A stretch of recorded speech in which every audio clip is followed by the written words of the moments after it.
안녕하세요. 연합입니다. 반갑습니다. 오늘은 어떤 사람이 또 질문을 했나 봐요. 글에 그 내용에 대해서 한번 살펴볼 건데요. 일단 제목은 이렇습니다. 신혼부부입니다. 월세로 시작하면 안 되나요? 라는 제목이에요.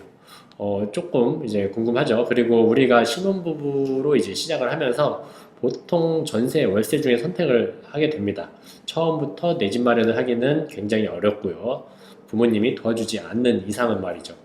그래가지고 선택을 하게 되는데 전세냐, 월세냐, 많이 논란이 될 거예요. 분명히 이제 사람들이 항상 고민을 하는 부분이죠. 이게 또 사람에 따라서 전세가 맞는 사람, 그리고 월세가 맞는 사람이 또 나눠질 거예요. 그 부분은 이따가 다시 얘기를 하도록 하고요. 일단 내용 먼저 한번 살펴볼게요. 알바를 하다가 만나서 서로 형편이 어렵다고 하네요. 형편이 어려운 거면은 돈이 넉넉하게 있는 건 아니다라고 볼 수 있겠네요. 그리고 부모님이 또 지원도 또 어려울 것 같은 그런 느낌이에요. 3년을 넘게 연애를 하면서 마음을 확인을 했고 서로 결혼부터 먼저 하고 같이 돈을 벌어서 집을 사자라는 생각에 일단은 최소한의 비용에 맞춰서 투룸 월세로 시작을 하려고 합니다. 이 투룸이 몇 가지가 있을 것 같은데 뭐 오피스텔이 될 수도 있을 것 같고 아파트가 될 수도 있을 것 같고 그리고 빌라 다세대 빌라가 될 수도 있겠네요. 빌라까지 그리고 다가구도 있을 건데 뭐 비슷하게 지방이라고 합니다. 많이 비싸진 않고 대부분 1000에 50 그리고 500에 60 정도로 알아봤대요. 그리고 깨끗하다고 하니까 그래도 어느 정도 이제 살만한 집인 거죠. 그리고 지방이 또 지방 나름이긴 한데 지방이 어디냐에 따라서 또 금액이 많이 달라질 것 같아요. 근데 친구들이 계속 말린다고 해요. 특히 그 중에 결혼한 친구가 있는데 특히 말린다고 합니다. 그리고 월세가 웬 말이냐? 결혼은 신중히 해라 라고 얘기를 한다고 해요. 본인들은 남편이랑 행복한 모습을 매번 사진을 올리면서 결혼을 신중히 하라고 하는 거 보니까 조금 그렇나 봐요, 기분이. 그리고 그 중에 한 명은 어떤 친구가 관리비가 25만 원이 넘는 브랜드 아파트에 산다고 해요. 관리비 25만 원이 넘게 나오려면은 한 30평대 아파트가 돼야 됩니다. 30평대에서 한 40평 정도 될 것 같아요. 그러면 관리비 플러스 대출이잖아. 친구가 내는 거겠죠.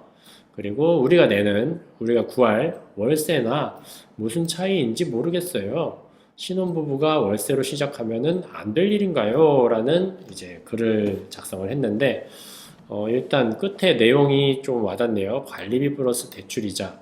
예를 들어서 이 사람도 친구도 한 50에서 60 정도로 예상을 해보면 되겠네요. 50에서 60. 근데 여기는 대출이자가 그러면 한 30 정도란 말이에요. 그러면 전세자금 대출을 한 1억 정도만 받은 거죠. 근데 이제 브랜드 아파트 40평 정도, 30평에서 40평 정도에 산다는 거 보면은 아무리 싸도 그래도 2억, 3억은 할 거란 말이에요. 전세금이. 그러면 이 친구는 애초에 어느 정도 이제 억 단위의 현금이 있을 확률이 높아요. 뭐 1대1 비교 자체 하는 것도 이제 의미가 없죠. 1대1 비교가 의미가 없고 저희 월세나 무슨 차이인지를 모르겠다는 거는 동등한 상태에서 비교를 하는 건 괜찮은데 동등하지 않은 자산 상태에서 비교를 하는 거는 일단 의미가 없다라고 얘기를 할 수 있을 것 같아요. 그리고 좀 아낄 수 있는 부분이 있을 것 같은데 이 사람은 지금 월세를 하면 한 50에서 60 정도가 나가잖아요. 그리고 투룸으로 하면은 이제 50에서 60 정도를 뭐 전세로 환산을 하면은 한 1억 5천에서 한 2억 정도 유출을 해볼 수 있습니다. 그러면은 보증금이 또 많이 없을 거란 말이에요. 그래가지고 지금 월세로 알아보는 건데 1억 5천에서 2억짜리의 전세자금 대출을 최대한 많이 받아가지고 하면은 이자가 한 1억 5천 정도 대출이 나올 거예요. 1억 5천에서 6천. 많게는 이제 90%까지 나오니까 뭐 한 1억 7천, 8천까지 받는 걸로 할게요. 1억 8천 정도면은 이자가 약 한 50에서 60 정도가 나갑니다. 그러면은 뭐 전세로 하는 거랑 월세로 하는 거랑 크게 이제 나가는 건 이제 차이는 없겠는데, 일단은 보증금이 그만큼 없다라고 하면은 어쩔 수 없이 월세를 해야 돼요. 만약에 90% 받는다고 하면 나머지 10%만큼의 보증금이 없다라고 하면은 어쩔 수 없이 이제 월세로 해야 되는 거고, 그게 아니다라고 하면은 뭐 방법을 또 찾아볼 수 있는데, 이런 제도가 있어요. LH 전세 임대 주택이라고 해가지고 LH에서 주택을 전셋집을 구해가지고 이제 소득이 안 되는 분들이나 신혼부부들한테 조금 금융적인 혜택을 줘가지고 싸게 이렇게 다시 재임대를 해주는 그런 것들이 있는데, 잘 알아보면은 이율도 굉장히 싸기 때문에 내가 보증금이 이렇게 크게 많이 안 들어가면서 뭐한 500에서 1000 정도만 들어가면서 또 내는 월 나가는 비용도 뭐 한 30 정도, 40 정도로 많이 세이브를 할 수 있는 그런 제도가 있으니까 일단 조건이 되면은 이쪽으로 알아보는 게 좋을 것 같고요. 그리고 이거에 대해서 얘기를 드려야 되는 게, 전세냐, 월세냐, 항상 사람들이 논란이 많죠.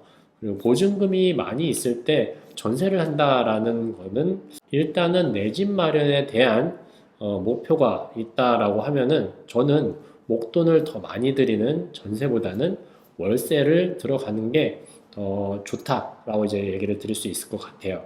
이게 또 사람마다 케이스 바이 케이스가 있긴 하겠지만, 전세는 보증금, 내 전 재산이 많이 묶여요. 월세로 하면은 지출은 매월 10에서 20 정도는 더 나갈 거고요. 그럼에도 불구하고 왜 월세를 선택을 하냐? 내 보증금이 많이 묶이지 않는단 말이에요, 월세는. 그러면 내가 가용할 수 있는 현금 자체가 일단 쥐고는 있을 수 있어요. 그동안 이제 돈을 모으면서 이제 또 기회라는 걸 또 엿볼 수 있단 말이에요. 그 기회를 또 잡을 수 있는 확률은 월세를 살아야지 기회를 잡을 수 있습니다. 딱 기회가 왔을 때 내 전셋집에 보증금이 다 껴있는데 그 집을 빼고 그 기회를 잡기에는 시간이 너무 촉박하다 이거죠. 그리고 대부분 만기가 되기 전 상태이기 때문에 그러면 어려워요. 어려운데 월세는 그런 부분에 있어서 내 돈의 유동성이 좀 자유롭다. 근데 이 부분에 있어요.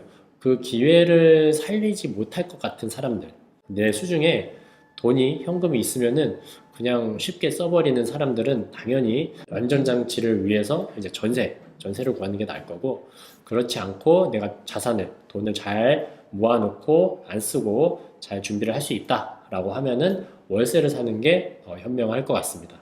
이거는 여러분의 이제 성향에 따라 가지고 같이 또 부부다 보니까 부부가 서로 같이 의견이 맞아야겠죠. 일단 지출에 대한 씀씀이가 막 크지 않다는 가정 하에서는 월세를 사는 게 앞으로 내 집 마련을 할 수 있는 기회를 잡기 위해서 더 좋다라고 얘기를 드릴 수 있을 것 같아요. 그리고 또 이런 장점이 있을 건데, 월세를 계약을 하면은 월세는 크게 안 올라가요. 근데 전세 자금 대출을 받아가지고 전세로 살면은, 지금은 금리 인상기죠. 금리가 계속 올라가고 있습니다. 전세 자금 대출 이자도 계속 올라가고 있어요. 그게 일단은 어느 정도까지 올라갈지는 모르겠지만 현재 월세로 나가는 지출보다 전세 대출 이자로 나가는 게 적더라도 이게 뭐 한 1년 안에 역전이 돼버릴 수도 있다. 이런 부분을 감안을 하면은 월세는 지출이 고정이 돼버리는 거죠. 이 부분은 금리가 인상이 되면서 지출이 늘어나게 되는 거고, 이 점 심사숙고 해가지고 여러분도 이제 신혼부부로 이제 시작을 한다고 하면은 한번 잘 생각을 해보시고, 내가 전세를 살아야지 낫다, 아니면은 월세를 살아야지 낫다라는 거를 판단을 한번 해보시기 바라겠습니다. 무조건 정답은 없어요. 그냥 이분법으로 전세가 월세보다 무조건 낫다, 월세가 더 낫다, 이거는 없습니다. 사람의 성향에 따라서 결정을 하시면 될 것 같습니다. 네, 오늘은 하나 사연에 대해서 얘기를 해봤고, 앞으로도 종종 좀 부동산과 관련된 그런 이제 궁금한 만한 그런 사연이 있으면은 또 같이 한번 보면서 얘기를 나눠보도록 하겠습니다.